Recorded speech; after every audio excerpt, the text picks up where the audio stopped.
આજ હું તમારી સાથે એક મારો એવો તવો શેર કરવાની છું જે રોટલી અને પરાઠા માટે ઉત્પમ માટે બેસ્ટ છે, જે અગારો કંપનીનો છે અને હનીકોમ્બ તવા છે, જે લગભગ 26 cm ડાયામીટરનો છે, એટલે કે 26 સેન્ટીમીટર ડાયામીટર છે અને 4 mm થિકનેસ તેની પ્લેટ આવે છે, એટલે કે એટલી એની જાડાઈ છે અને વચ્ચે તમે ડિઝાઇન જુઓ હનીકોમ્બ ડિઝાઇન છે। આ તવાની વોરંટી 5 વર્ષ સુધીની છે અને ખાસ તેનું જે હેન્ડલ છે તે સિલિકોન છે, જેથી આપણે આ રીતે ટચ કરીએ ને તો પણ એ બિલકુલ ગરમ નહીં લાગે।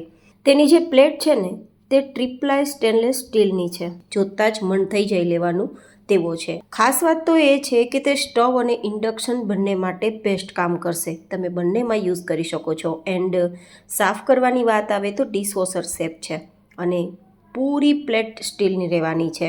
તો ચલો હવે તેનો યુઝ કરીને પણ જોઈ લઈએ કે તમને પરાઠા અને રોટલીમાં શું ડિફરન્સ દેખાય છે કે નહીં।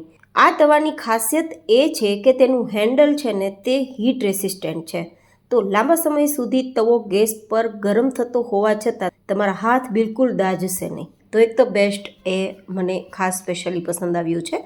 તો હવે સૌથી પહેલાં હું રોટલી તમને બનાવીને બતાવું। જનરલી ઘણા બધા લોકો સીધા સ્ટવમાં રોટલી ફૂલાવવા માટે તૈયાર કરતા હોય છે, પણ સીધા સ્ટવમાંથી ગેસ જે નીકળે છે ને તે પોઈઝનવાળો હોય છે અને રોટલી પણ આપણી ઝેરી બનતી હોય છે। તો સીધી તવા પર તમે આ રીતે કૂક કરીને પણ ફૂલાવી શકો છો અને રોટલી એટલી નરમ બનશે કે વાત ના પૂછો, સાથે બિલકુલ રોટલી બળશે પણ નહીં। તમે જુઓ બિલકુલ કાળાશ ડિઝાઇનવાળી આપણી રોટલી તૈયાર નથી થઈ, એકદમ બળિયા વગરની રોટલી અને ફૂલેલી દડા જેવી રોટલી તૈયાર થઈ છે।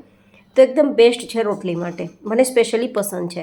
હવે પરાઠું તૈયાર કરવા માટે હું તમને બતાવી રહી છું કે ઘી લગાવીને પછી પણ આપણે તવો છે એ ડિઝાઇનમાં એકદમ ગ્રીઝી, એકદમ જે ચિકાસવાળો કે કાળાશવાળો થઈ ગયો હોય તેવો થાય છે કે નહીં। જનરલી આપણે જે આયરન તવો યુઝ કરીએ છીએ ને તેમાં પરોઠું કે પછી થેપલું કે બનાવીએ ને ત્યારે તેલવાળી વસ્તુ બનવાના કારણે તે ચીકણો થઈ જતો હોય છે અને તેની પ્લેટ એકદમ બ્લેક થઈ જતી હોય છે, જ્યારે આ તવામાં એવા કોઈ પણ પ્રકારના તમને ઇસ્યુ નહીં થાય, પ્રશ્ન નહીં થાય।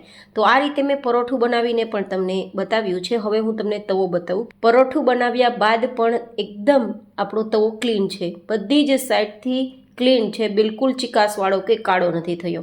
તો એકદમ બેસ્ટ રિઝલ્ટ છે આ તવાનું, મને સ્પેશિયલી પસંદ આવ્યો છે તો મેં તમને સજેસ્ટ કર્યો છે।